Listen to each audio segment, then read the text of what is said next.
Have you ever thought about the immense power of the presidency and how it affects our daily lives, especially through presidential directives? While executive orders might seem like a direct and unchecked command, they are actually part of a carefully constructed system designed to prevent any single branch of government from becoming too powerful.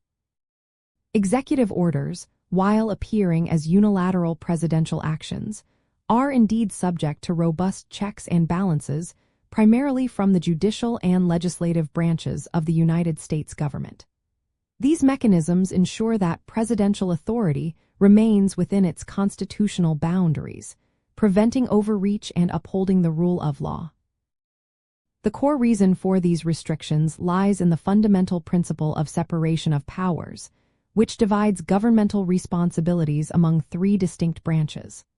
For executive orders, this means the president's authority stems from or is delegated by the Constitution or Congress. If an order exceeds this constitutional or statutory authority, it can be challenged.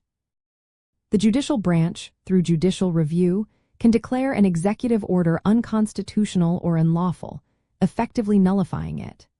Meanwhile, the legislative branch, Congress, holds the power to pass laws that can supersede or modify existing executive orders, and, crucially, controls the funding necessary for their implementation.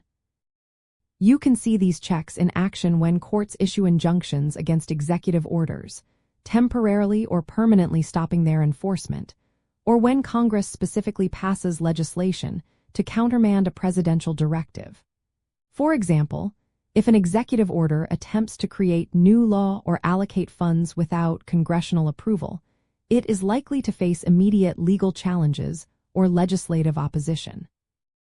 Congress also employs its power of the purse, withholding appropriations for programs or agencies that would implement an executive order it disapproves of, effectively starving the order of resources. An important distinction to understand is that executive orders cannot create new law. They must either interpret existing law or manage the operations of the executive branch. Historically, the Supreme Court has set precedents like the Youngstown Sheet and Tube Company versus Sawyer case, which established that a president's power must come from either an act of Congress or the Constitution itself.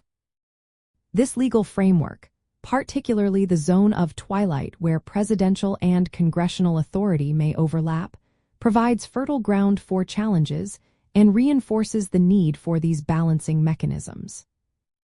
Ultimately, these checks and balances mean that executive orders are not absolute edicts. They are living documents constantly evaluated against constitutional principles and legislative intent, ensuring that presidential power remains accountable to both the law and the will of the people, keeping our governmental structure healthy and balanced.